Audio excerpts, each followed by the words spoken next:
সবাইকে good evening. আশা করি সবাই ভালো আছো, সুস্থ আছে তোমাদের সব পায়রাগুলো। এখন বর্ষার সময় কিন্তু বেশ ওই কদিন ধরো রোদটা প্রচুর উঠেছে, কিন্তু খুব প্রচুর রোদ। বর্ষাকাল যদিও, কিন্তু রোদ প্রচুর। তাই সন্ধ্যাবেলা আজকে যে একটু খাবার, এখন খাবার দেওয়া হবে। ভুট্টা আছে, একটু গম আর ছোলা। ঠিক আছে, এটা হচ্ছে এই এই শর্ট আয় আয় আয় আয় আয় আয় আয়। হ্যাঁ, এই হচ্ছে সন্ধ্যাবেলাতে এখন এদের খাবার দেওয়া হচ্ছে। আয় আয় আয় আয় আয় আয় আয় আয় আয় আয় আয় আয় আয় আয় আয় আয়। বাচ্চা আছে ঘরে, সব ঘরে বাচ্চা। যাই হোক, বাচ্চা আছে। এই বর্ষার সময় মেন যে একটা সমস্যা হয় মোটামুটি সবার, যে পায়রার চোখে ইনফেকশন হয়। এর প্রধান কারণ হচ্ছে ঘরটা সবসময় পরিষ্কার রাখতে হবে। ঠিক আছে, বর্ষাকালে পায়রা সুস্থ রাখতে গেলে ঘর অবশ্যই পরিষ্কার রাখতে হবে আমাদের। সে প্রতিদিন না হোক, একদিন অন্তর অন্তর হোক, ঘরটা পরিষ্কার করতে হবে। আর পারলে সপ্তাহে একদিন ফিনাইল কেরোসিন মিশিয়ে স্প্রে করে দিতে হবে। অবশ্যই সেটা খেয়াল রাখতে হবে যাতে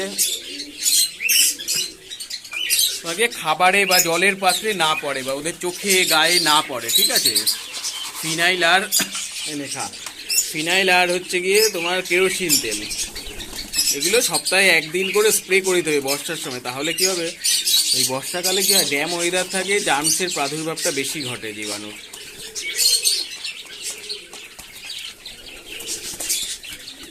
জীবাণুর প্রাদুর্ভাব বেশি ঘটে, যেই কারণে সমস্যা হয়। আর বেসিক্যালি হয় হচ্ছে গিয়ে চোখে ইনফেকশনটা বেশি হয়। কিন্তু চোখে একটা পায়রা ধরলে মোটামুটি আস্তে আস্তে সব পায়রা ধরতে শুরু করে দেয় বর্ষার সময়। এটা খুব একটা বাজে জিনিস। এটা যাতে না হয়, যেন ঘরটাকে সবসময় পরিষ্কার রাখতে হবে। রোজ পরিষ্কার করতে হবে না, একদিন অন্তর অন্তর পরিষ্কার করতে হবে। আর সপ্তাহে একদিন একটু তোমার গিয়ে ফিনাইল আর কেরোসিন তেল মিশিয়ে স্প্রে করে দিতে হবে ঘরের মধ্যে। তাহলে জীবাণুর হাত থেকে অনেকটা মুক্তি পাওয়া যাবে। যে এই মেন সমস্যাটা হয় যে চোখে বেসিক্যালি সমস্যা হয়, চোখে ইনফেকশন আছে। আর ওখান থেকে হচ্ছে পুরো পায়রা ছড়িয়ে যায়, কিন্তু আস্তে আস্তে আস্তে আস্তে পায়রাগুলো চোখ বন্ধ হতে থাকে। এবারে ঝিমিয়ে পড়ে পায়রাগুলো। ঠিক আছে, প্রতিটা পায়রার সমস্যা খুব হয়। যাতে এই সমস্যা না হয়, সেই জন্য প্রথম থেকে কী করতে হবে না, আমাদের ঘরটা খুব পরিষ্কার রাখতে হবে। যদি ঘর পরিষ্কার থাকে তাহলে হবে না। আর হ্যাঁ, বর্ষার সময় কিন্তু বাইরে থেকে পায়রা কিনলেও কখনো লফটের ভেতরে ঢোকানো উচিত না, বর্ষা বা যখনই হোক। বাইরে একটা খাঁচা রাখতে হবে, যেরকম আগের একটা ভিডিওতে আমি দেখিয়েছিলাম আমার আছে। আমি কখনোই পায়রা আনলেই ঘরের মধ্যে কিন্তু ছাড়ি না, দিন-15 ওখানে রাখি, তারপর ছাড়ি। এবার হ্যাঁ, যদি চোখে ইনফেকশন হয় তখন কি করবো, এটা হচ্ছে মেন সমস্যা। ইনফেকশন না হলে এতক্ষণ বললাম, এবার হলে কি করা যাবে। হলে প্রথম অবস্থায় সিপ্লক্স দিয়ে অনেকে ইউজ করতেই পারে। ইনফেকশনের মাত্রার উপরে না এটা ডিপেন্ড করে যে কোন ওষুধটা ঠিকঠাক মতো কাজ করবে, কেন আমরা এক্স্যাক্ট জানি না কিন্তু। ঠিক আছে, আমাদের অভিজ্ঞতা থেকে আমরা ওষুধগুলো দিয়ে থাকি। দেখ, আমি সিপ্লক্সের সাথে এই ওষুধটাও ইউজ করে থাকি, এটা খুব ভালো কাজ দেয়। কিন্তু নামটা বোঝা যাচ্ছে একদম। এই ওষুধটা চোখে খুব ভালো কাজ দেয় যদি হয়। আমার সেরকম হয় না ইনফেকশন, খুব কম। আগে হতো, যখন ঘর ছিল না, বাইরে থাকতো, তখন বেশি হতো, জল লেগে ভিজে। কিন্তু এখন আশায়, ভগবানের আশায় বলো, যাই হোক, ওপরওয়ালার আশীর্বাদে এখন আর কিন্তু হয় না অতটা। আমার ইনফেকশন হয়ই না বলতে গেলে। যদি হয় তাহলে এটা আগের বার আমি এনে রেখেছিলাম, একটার হয়েছিল, তাহলে কিন্তু এই ওষুধটা লাগাতে হবে। দিনে 2 বার করে দিতে হবে চোখে। আর হ্যাঁ, মাত্রা যদি বেশি হয়ে যায় তাহলে সাথে ঠান্ডার অ্যান্টিবায়োটিক খাওয়াতে হবে। ডক্সিসাইক্লিন খুব ভালো কাজ দেয়।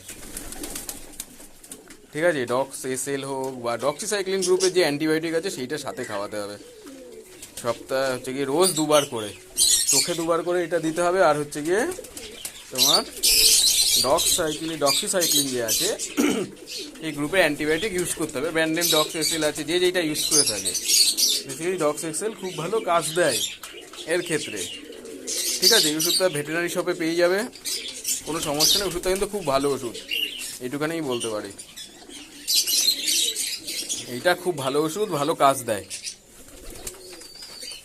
ঠিক আছে, যে ওষুধটা দেখতে পাচ্ছ, এটা কিন্তু খুব ভালো কাজ দেয় চোখে ইনফেকশন হলে। বেসিক্যালি এই সময়, বর্ষার সময় চোখে ইনফেকশনটা কিন্তু হয়, শীতে কিন্তু হবে না, বা গরমেও হবে না। এই বর্ষায় ওয়েদারটা খুব বাজে থাকে, তো মানে ড্যাম ওয়েদারে যে এখন খুব গরম চলছে, আবার দুদিন পর থেকে বৃষ্টি আছে, দুদিন পর থেকে আবার বৃষ্টি শুরু হবে, তখন আর ভালো বৃষ্টি হবে না। সেই জন্য আমার ঘরটা মনে হয় নোংরা হয়ে গেছে, কালকে দেখি ঘরটা পুরো পরিষ্কার করব।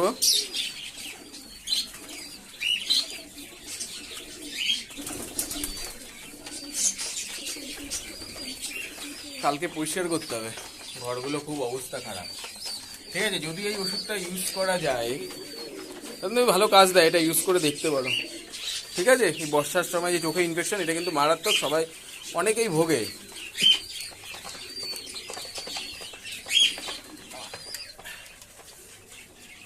সেইভাবে এখনো হয়নি বা হয়ও না, খুব কম, আগে হতো, এখন আর হয় না। সব ঘরে গিয়ে খাওয়াচ্ছে, বেশ ভালো লাগে। এই ঘরে নেই, এই ঘরে বাচ্চা আছে। যাক, এই সন্ধ্যাবেলা মোটামুটি খাবার দাবার কমপ্লিট। এইবার আয় আয় আয়, যাদের বাচ্চা আছে মোটামুটি খেয়ে গিয়ে সব খাওয়াচ্ছে। ঠিক আছে, এই একটা ছোট্ট ভিডিও ছিল যে চোখে ইনফেকশন, যাতে কিভাবে চোখে ইনফেকশন হলে কি ওষুধ ইউজ করা যায়, বা যাতে ইনফেকশন যাতে না হয় সেটা আমরা কিভাবে রাখতে পারি পায়রাকে, সেই নিয়ে একটা ছোট্ট ভিডিও। আশা করি ভিডিওটা তোমাদের কাজে দেবে। ঠিক আছে, আশা করি ভিডিওটা তোমাদের কাজে দেবে। আর মানে বর্ষাকাল পায়রা সাবধানে রাখার চেষ্টা করবে, যাতে পায়রা না ভেজে। গমটা মোটামুটি এখন যেহেতু রোদ আছে, ভালো করে শুকিয়ে নিও। অনেক সময় এই সময় গমে কি হয়, ওই যাকে বলা যায় পাতি বাংলায় ছাদপুরা বা মস টাইপের জন্মায় কিছু গমের মধ্যে, দেখবে। কিন্তু গম ধুয়ে নিতে পারলে খুব ভালো, কিন্তু এই সময় যদি গম ধুয়ে নেওয়া যায় তাহলে কিন্তু অনেক রোগই হবে না। বেসিক্যালি খাবার থেকেই হয়, আগের ভিডিওতে আমি বলেছিলাম। যাই হোক, একটা ছোট্ট ভিডিও যে সেই সময় ওই বর্ষার সময় চোখে ইনফেকশন হলে কি ওষুধ ব্যবহার করা যেতে পারে, এটা ব্যবহার করে দেখতে পারো, খুব ভালো ওষুধ। ঠিক আছে, এই হচ্ছে অবস্থা সব।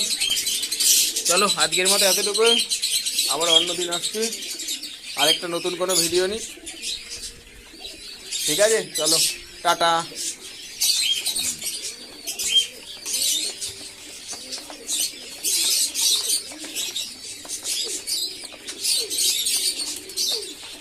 খাওয়ালে কোনো খান নেই, না খাওয়ালে কোনো খান নেই। ঠিক আছে, চলো।